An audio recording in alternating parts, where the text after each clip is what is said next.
All right, Shalom. First and foremost, I give all praises, honor, and glory unto Yahweh, Bahashem, Yahweh Shai, Bahashem, Chakadash. The honors to the apostles and the others of the great millstone. Peace and salutation to the Akim, to the elect that are scattered throughout the four corners of this earth, pushing the truth and faith and sincerity. Honor Brother Shema Allah from the GMS Houston camp. This lesson is going to be entitled, as he said also in Osee. Because, people will read that, right?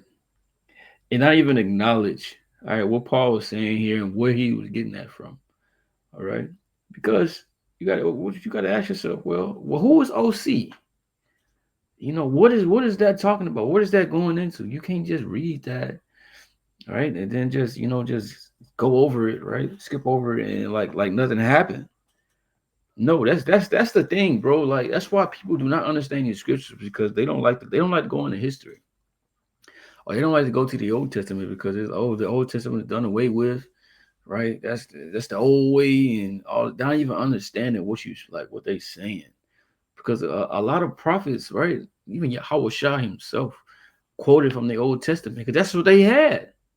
What scripture did he say that we didn't have to be involved with the Old Testament anymore?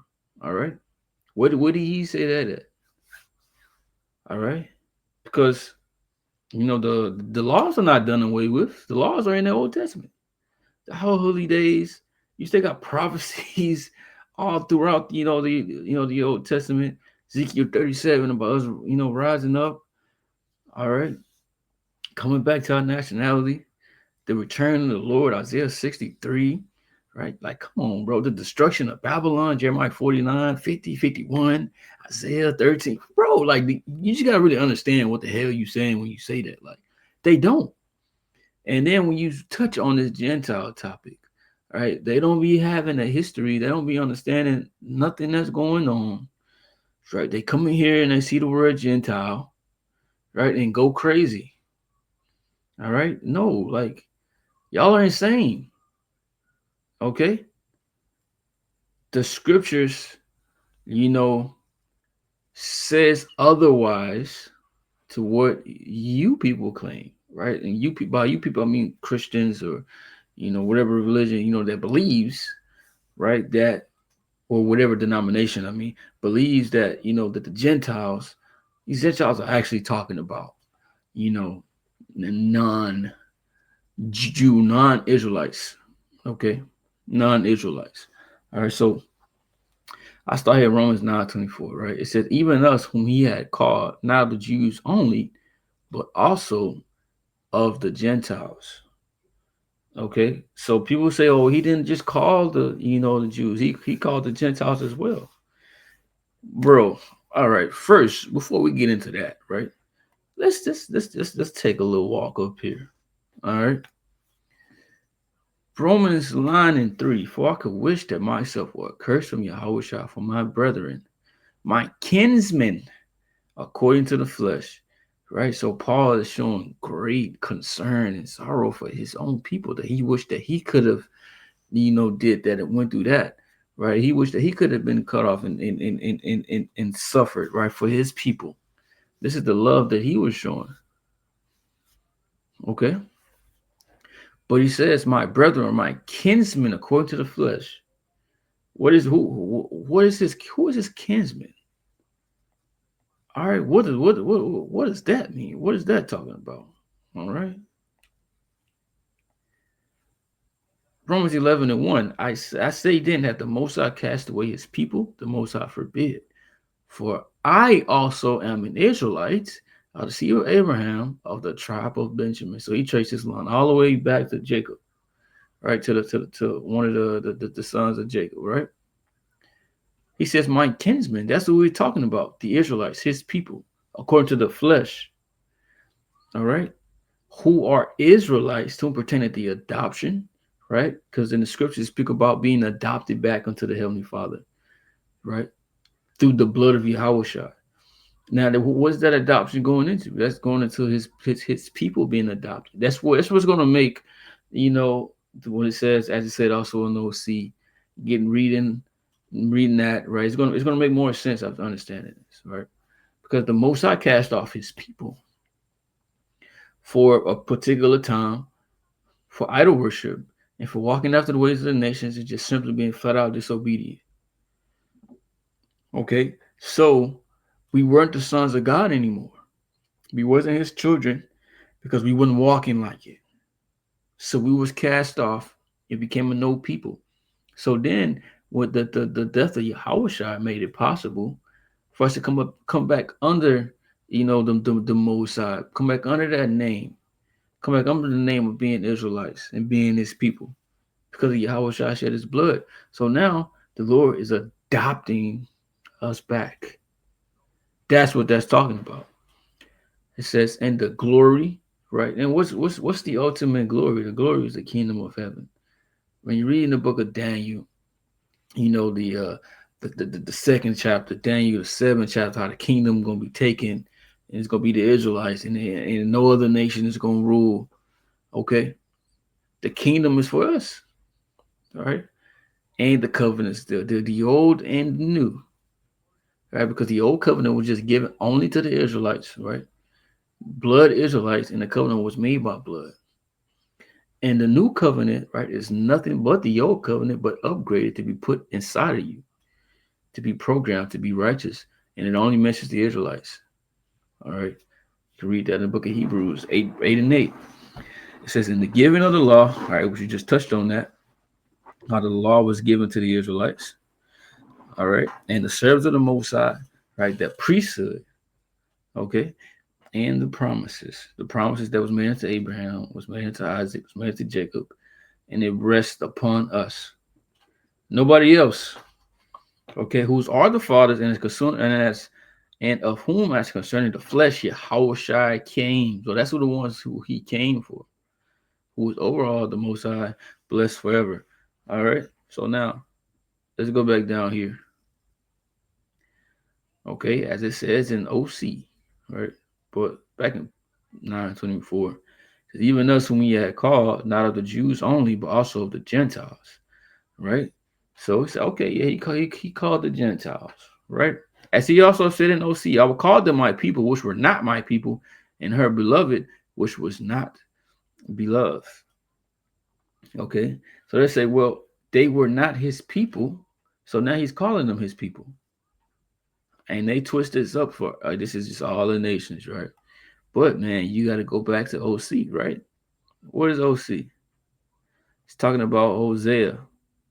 All right, Hosea, the prophet Hosea. This was something that was written aforetime in the Old Testament, right? Which y'all claim is not valid, right?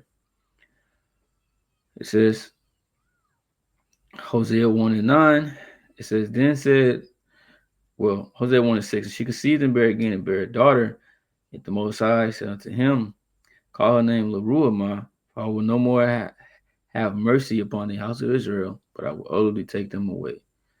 Right? Because what? When you go up and read in this chapter, Israel is playing the harlot with these different idols. It's that spiritual, fornication that was going on. All right. Said that Israel is basically being a hoe. All right.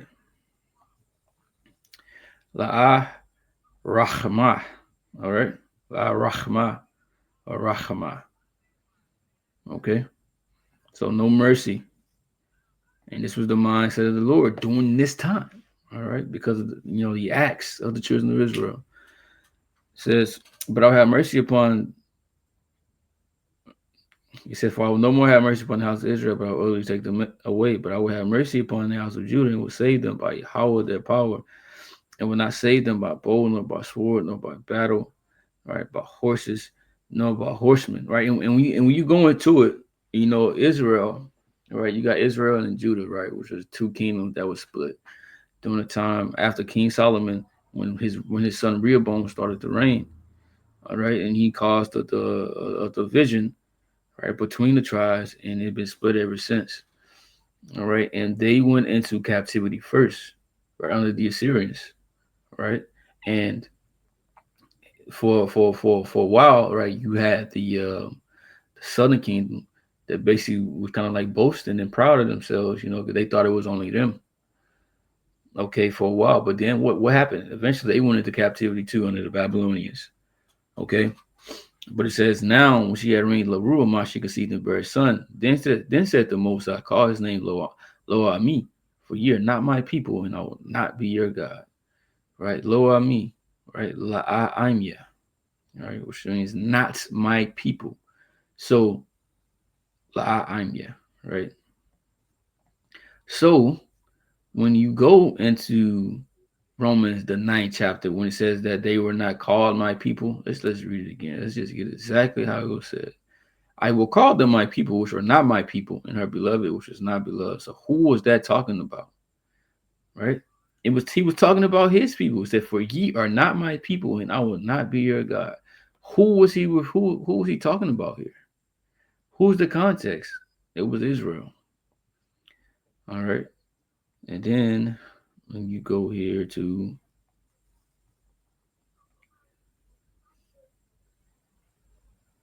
Hosea 2 and 23, and I will sow her unto me in the earth, and I will have mercy upon her that had not obtained mercy.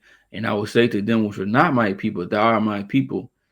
All right, let's start at 22. And the earth shall hear corn and the wine and the oil, and they shall hear Jezreel, right, which is another name for Israel. And I will sow her unto me in the earth, and I will have mercy upon her that have not obtained mercy. And I will say to them which were not my people, thou art my people. And they shall say, thou art my power. So you see who it was talking about. The Israelites. That's why it's good to go back and read, right, and get that history and go into them prophecies. Yet the children of Israel, because this is a prophecy. Yet the number of the children of Israel shall be as the sand of the sea, which cannot be measured nor numbered. Right? It says, and it shall come to pass that in the place where it was said unto them, ye are not my people, there it shall be said unto them, ye are the sons of the living God. Right? And that's happening over here. Okay. Because this is where we all lost, our identity, right? We lost our heritage, right, by way of slavery, all right, transatlantic slave trade. That's when Esau took everything from us, all right. And this is just going into the curses, right?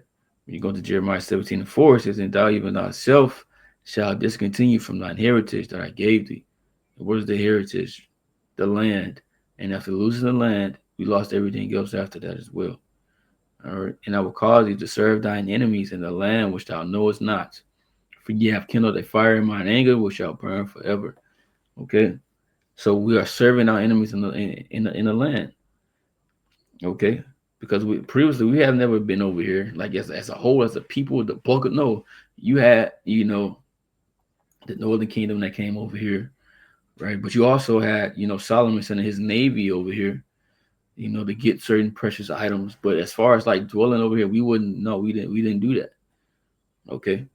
So we would take it from our homeland, from over there, from the east, and brought over here. Okay. For yeah, kindle that fire in mine anger which shall burn forever. And it's not forever, it's just talking about a long period of time because Yahweh shall appease that wrath, appease that anger. Right? His sacrifice. Okay. This is Second Thessalonians, right?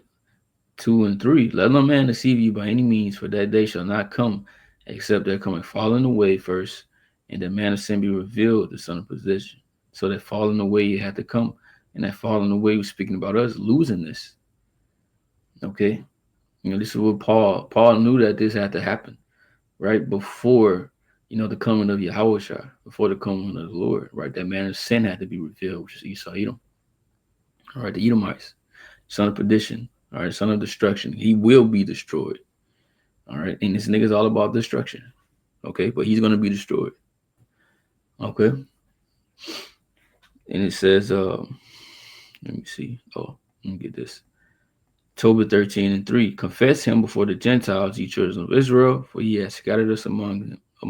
You see, so the Israelites were scattered amongst the Gentiles, right? By way of the curses, Deuteronomy 28 chapter, by being disobedient. And by us not having that heritage and falling away, what happened? We clinged on to what was around us, and we became those different nations, Gentiles, in the mind. Let me get that real quick. Colossians, what is this? 1:21. It says, in you that were sometimes alienated and enemies in your mind by wicked works, yet now had he reconciled. So it was in the mind. We were heathens and Gentiles, and all of this in the mind because of the way that we were living. But now we were casting off those ways and coming back. All right, that was the adoption. All right, that's what it's talking about. Romans 9:24. Even us, whom he had called, not of the Jews only, but also of the Gentiles. Right? As he also said in Osee, I will call them my people, which were not my people, and her beloved, which was not beloved. And it shall come to pass that in the place where we said unto them that ye are not my people, there they shall be called the children of the living God. Right? Isaiah's also cried concerning Israel, though the number of the children of Israel be the sand of the sea, a remnant shall be saved. So this is going into the Israelites, right? This is what it's going into. Okay. And even when you read down here, right, where it says, what shall we then? Romans 9:30, that the Gentile which follow not after righteousness have attained to righteousness, even the righteousness which is by faith, because faith in Yahweh is going to give us that righteousness. Like when it says in Romans 10 that the Yahweh is the end of the law for righteousness, because he followed the law to 100%, right? And he was that perfect sacrifice. So believing in him, we are covered, right? So he did it for us. But why is he talking about Gentiles and righteousness? Because righteousness is what comes through the law. Okay, but now Yahweh Shah is bringing in the new way of righteousness by faith, right? But that didn't mean the law was void or we didn't keep the law. Paul said, no, we established the law. So why would he be getting actual Gentiles to come keep the law? They weren't even in the covenant. They don't have to. All right, they don't have to keep that. They don't have no obligation. All right, that contract, that covenant was made with us by blood. They weren't there, bro. So why would he be going into the righteousness and this and that? Why is he going into that? Okay, because these are Israelites, bro. These are Israelites. All right. So that's the lesson. I was just edifying with that. I'm saying shalom.